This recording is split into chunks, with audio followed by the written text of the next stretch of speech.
Ese momento llegó esta mañana al estrecho de Hormuz, y el mundo que existe al otro lado de ese momento ya no es el mismo que existía ayer.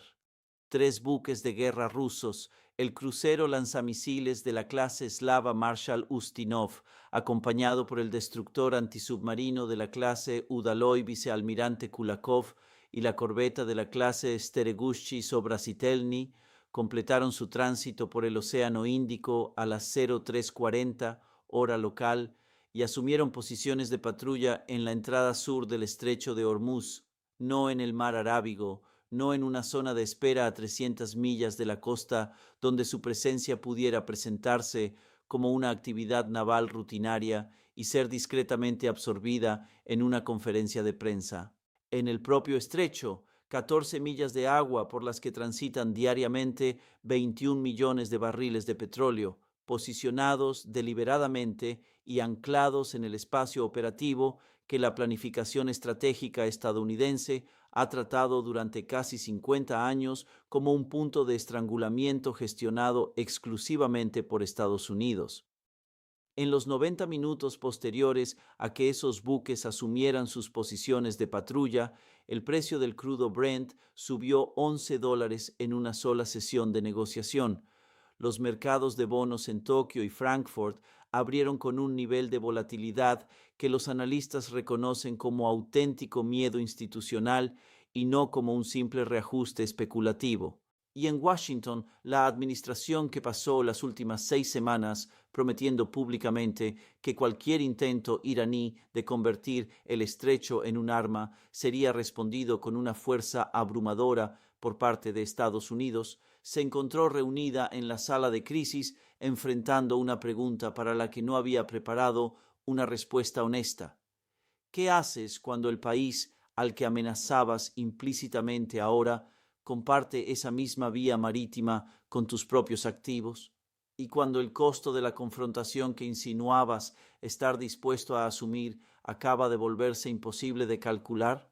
Esta noche quiero explicarles exactamente qué ocurrió, exactamente qué significa y exactamente por qué las 4 preguntas que nadie en los medios tradicionales está formulando con honestidad son las únicas 4 preguntas que realmente importan en este momento.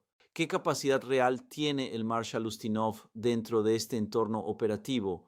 ¿Y por qué Rusia eligió precisamente este buque, precisamente este momento y precisamente esta posición para enviar este mensaje específico?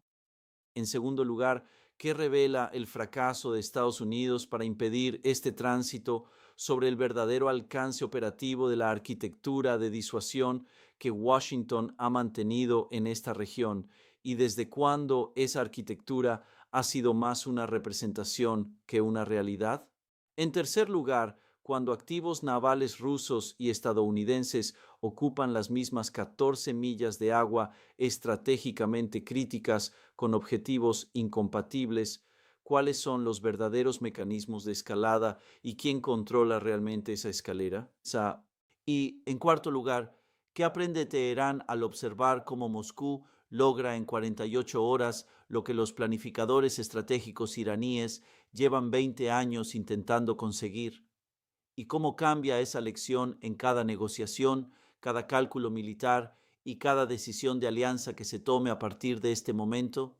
Quédense conmigo porque las respuestas exigirán dejar de lado el marco con el que los comentaristas tradicionales de defensa han estado analizando este conflicto, porque ese marco no predijo lo ocurrido esta mañana y no explicará lo que suceda después. Antes de continuar, si este canal les ha estado ofreciendo el nivel de análisis que no pueden encontrar en ningún otro lugar, denle me gusta y suscríbanse ahora mismo. Compartan este video con cualquiera que quiera entender lo que realmente está ocurriendo detrás de los titulares. Dejen también su evaluación en los comentarios. Leo cada uno de ellos y enriquecen mi propio análisis de una manera que considero verdaderamente valiosa. Comencemos con el Marshal Ustinov, porque la elección de este buque no es casual. Comprender lo que aporta al estrecho es esencial para entender lo que Rusia realmente está comunicando con su presencia. El Marshal Ustinov Es un crucero lanzamisiles guiados de la clase Slava.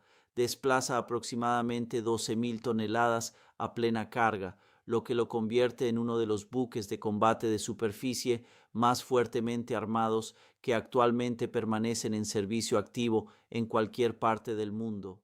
Su armamento principal está compuesto por 16 misiles de crucero antibuque P-1000 Vulcan, cada uno equipado con una ojiva cercana a los 500 kilogramos y con una velocidad terminal que lleva al límite la capacidad de los sistemas modernos de defensa de corto alcance para interceptarlos con fiabilidad.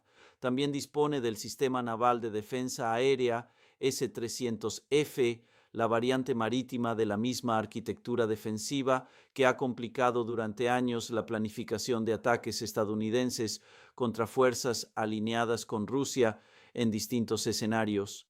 Cuenta además con sistemas de torpedos, capacidades de guerra antisubmarina y un armamento de artillería cuya importancia no reside tanto en su capacidad destructiva contra modernos buques de guerra como en el mensaje que transmite sobre la disposición del barco para operar a corta distancia.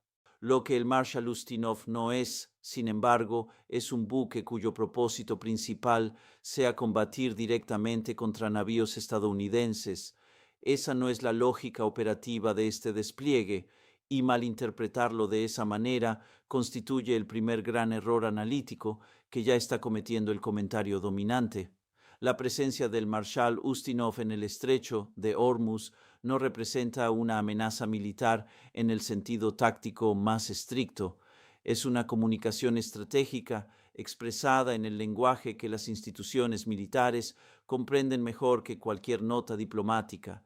El mensaje dice lo siguiente: Rusia está aquí. Rusia está presente exactamente en el espacio que ustedes han considerado durante décadas como su zona exclusiva de influencia. La presencia rusa crea una serie de consecuencias de segundo y tercer orden para cualquier acción militar estadounidense dentro o alrededor de esta vía marítima, consecuencias que ahora deberán incorporarse obligatoriamente a toda planificación operativa. Y si esa planificación no puede incorporar esos factores sin aceptar riesgos que el sistema político estadounidense no está dispuesto a asumir, entonces la disuasión que Washington ha estado anunciando no es verdadera disuasión, es simplemente una representación.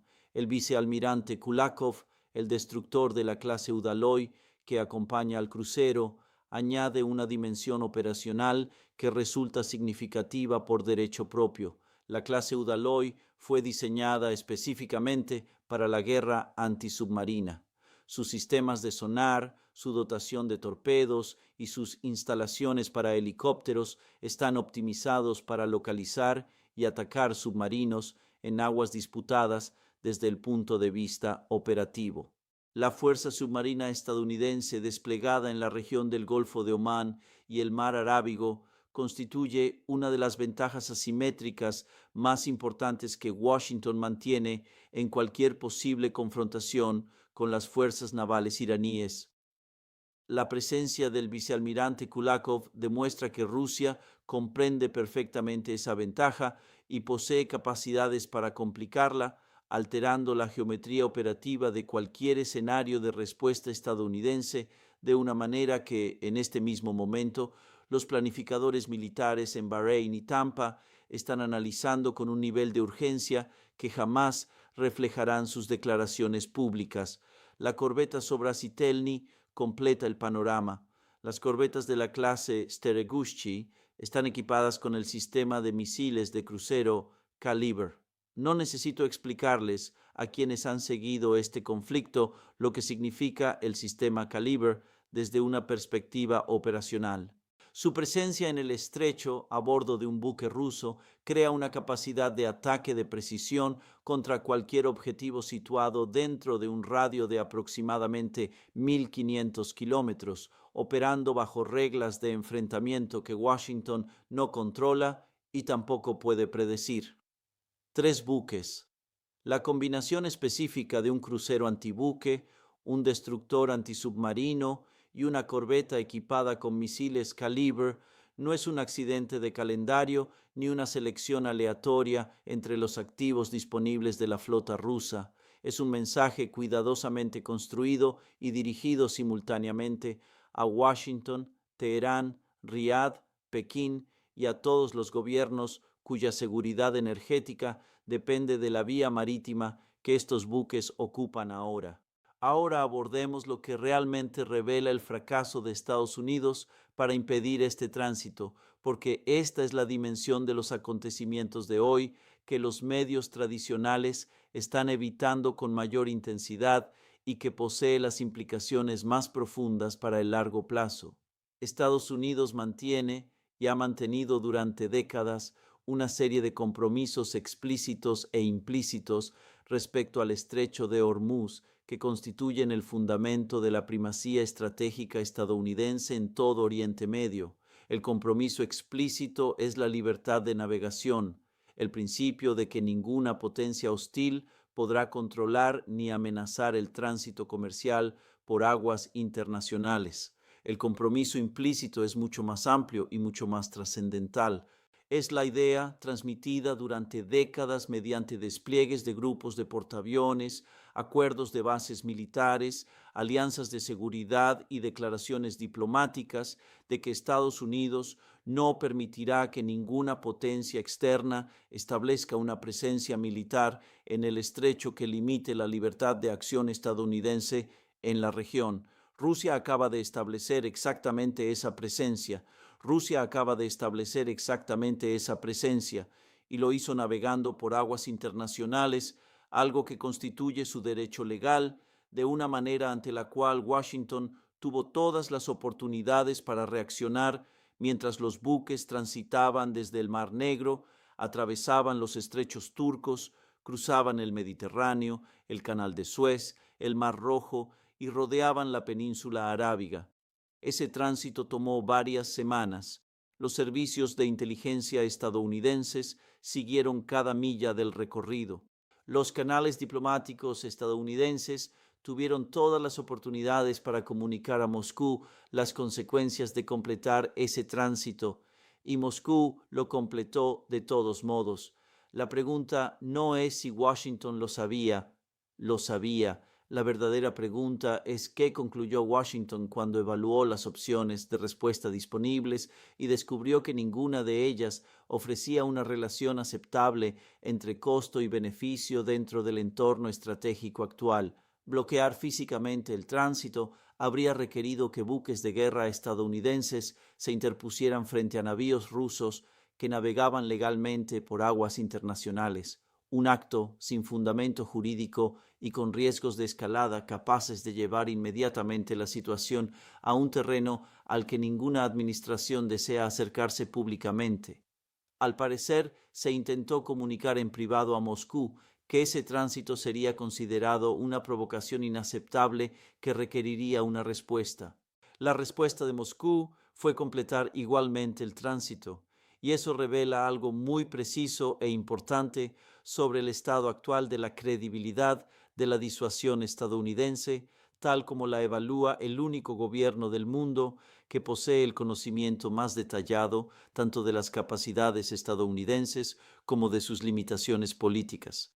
Escalar hacia una confrontación más amplia con Rusia por este tránsito habría obligado a la administración estadounidense a convencer públicamente tanto a la sociedad estadounidense como a sus aliados de que unos buques rusos ejerciendo legalmente su derecho de navegación constituían un motivo suficiente para justificar un riesgo militar.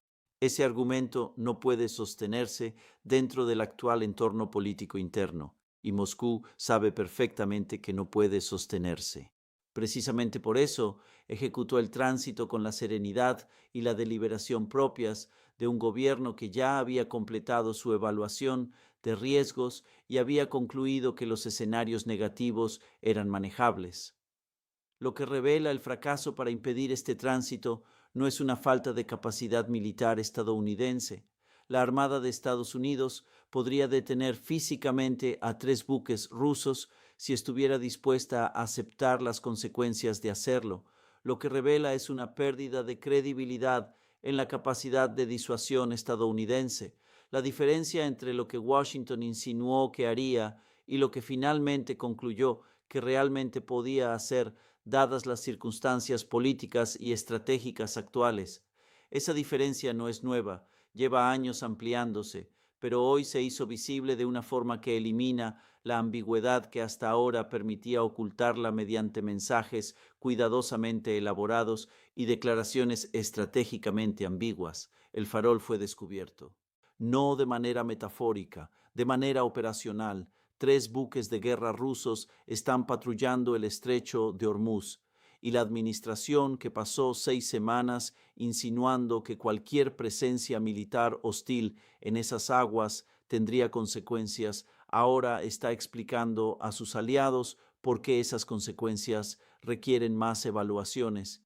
Quiero detenerme en los mecanismos de escalada, porque aquí es donde la diferencia entre el análisis de los medios tradicionales y la realidad operacional es mayor, y donde las consecuencias de una mala interpretación pueden resultar más graves.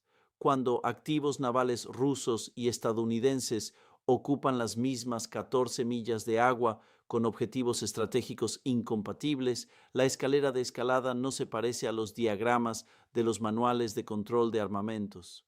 Se parece a una sucesión de interacciones tácticas entre comandantes de buques que operan bajo reglas de enfrentamiento diseñadas para escenarios distintos, interpretando contactos ambiguos detectados por sensores en tiempo real y tomando decisiones en cuestión de segundos que posteriormente sus gobiernos tendrán que gestionar durante semanas. El estrecho de Hormuz tiene apenas 14 millas de ancho en su punto más estrecho. Está dividido en 2 corredores de navegación de aproximadamente 2 millas cada uno, separados por una franja central de otras 2 millas. El espacio realmente utilizable para grandes buques de guerra está limitado por la profundidad del agua, por los corredores de navegación y por la presencia de aguas territoriales iraníes a lo largo de la costa norte. 3 buques rusos ocupando posiciones de patrulla dentro de ese espacio no permanecen cómodamente separados de los activos estadounidenses. Operan dentro del mismo entorno, siguen los mismos contactos, son seguidos por los mismos sensores y generan el mismo nivel de ambigüedad táctica que ha provocado escaladas no deseadas en prácticamente todos los entornos marítimos disputados de la historia moderna. El riesgo específico de esta configuración no consiste en que alguna de las dos partes desee iniciar deliberadamente una confrontación. Ni Washington ni Moscú quieren un enfrentamiento naval directo en el estrecho de Hormuz. El verdadero peligro surge de la combinación entre una geografía extremadamente reducida, múltiples fuerzas navales con objetivos incompatibles, activos navales iraníes operando en el mismo espacio, tráfico comercial que genera interferencias de radar y comunicaciones, y la presión política que sienten todos los comandantes para demostrar determinación sin provocar una escalada. Todo ello crea exactamente las condiciones para un error de cálculo que ninguna de las partes pretendía cometer y que ninguna podría revertir fácilmente una vez iniciado. He dedicado suficiente tiempo al estudio de las crisis militares como para afirmar que los momentos más peligrosos de cualquier confrontación no son aquellos en los que ambas partes avanzan deliberadamente hacia el conflicto. Los más peligrosos son aquellos en los que ambas intentan sinceramente evitarlo, pero han colocado a sus fuerzas en una configuración donde evitar la guerra depende de una cadena continua de decisiones correctas tomadas por personas sometidas a presión, con información incompleta y muy poco tiempo para actuar. Esa es exactamente la configuración que existe esta mañana en el estrecho de Hormuz. Existe además otra complicación que introduce el panorama operativo en el estrecho y que los principales medios de comunicación aún no han comprendido completamente. Irán sabe que los activos navales rusos están presentes en el estrecho. Irán sabe de lo que esos buques son capaces. y está extrayendo conclusiones de esa presencia que influirán en la toma de decisiones militares iraníes de una manera que en este mismo momento los planificadores estadounidenses intentan modelar sin sentirse cómodos con los resultados. La presencia de buques rusos en el estrecho no proporciona a Irán una cobertura militar ofensiva en el sentido de un tratado formal.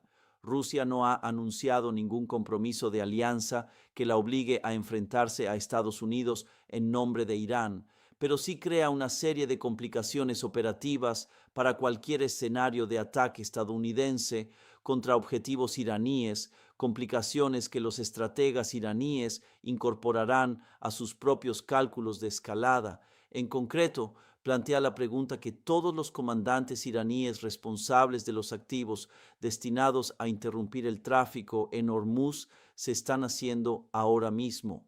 Si llevamos a cabo una operación dentro o alrededor del estrecho, ¿cuáles serán las consecuencias indirectas para los activos rusos presentes en la zona? ¿Y cómo modifica la presencia rusa el proceso de toma de decisiones de Estados Unidos respecto a la magnitud y naturaleza de su respuesta? La respuesta a esa pregunta, incluso si sigue siendo especulativa, proporciona a los planificadores iraníes un margen de confianza operativa que simplemente no existía hace 48 horas. Y los márgenes de confianza operativa tienen una tendencia bien documentada a transformarse posteriormente en acciones militares reales. Pasemos ahora al aspecto más importante de los acontecimientos de hoy para la evolución a largo plazo de este conflicto, que aprende Teherán al observar que Moscú logra en 48 horas aquello por lo que los estrategas iraníes han trabajado durante 20 años. Irán ha intentado crear durante años las condiciones en las que la libertad de acción estadounidense en el Golfo quede limitada no únicamente por las capacidades militares iraníes, que sin duda han aumentado considerablemente, aunque siguen teniendo limitaciones frente a una confrontación directa con Estados Unidos. Su verdadero objetivo estratégico siempre ha sido otro: crear un entorno donde la presencia de actores externos convierta cualquier acción militar estadounidense en una operación con costos políticos y estratégicos que Washington no pueda asumir. Y ese objetivo estratégico, la creación de un entorno restrictivo en lugar de una fuerza capaz de derrotar militarmente a Estados Unidos, es precisamente lo que la presencia naval rusa consigue mediante un solo despliegue. Irán no necesitó lanzar un solo misil esta mañana, no necesitó desplegar una sola lancha rápida de ataque, ni activar una sola batería costera de defensa. 3 buques rusos entrando en el estrecho hicieron avanzar mucho más el principal objetivo estratégico iraní de limitar la libertad de acción estadounidense que cualquier operación militar que Irán hubiera podido ejecutar por sí solo. La lección que Teherán obtiene de todo esto no es que Rusia vaya a combatir contra Estados Unidos en nombre de Irán. Los estrategas iraníes son lo suficientemente experimentados como para comprender que el cálculo ruso gira alrededor del posicionamiento estratégico, la obtención de influencia y el aprovechamiento de las limitaciones políticas estadounidenses, no de una auténtica alianza militar. La lección es mucho más precisa y mucho más útil. La configuración de actores externos presentes alrededor de cualquier posible operación militar estadounidense en esta región ha alcanzado un nivel de complejidad y densidad que convierte en prácticamente imposible ejecutar la respuesta militar rápida, limpia y decisiva de la que depende la teoría clásica de la disuasión, sin aceptar riesgos de escalada que ninguna administración estadounidense dentro del actual contexto político está dispuesta a asumir. Y si esa respuesta limpia ya no es posible, entonces la disuasión que dependía de ella deja de funcionar tal y como fue presentada.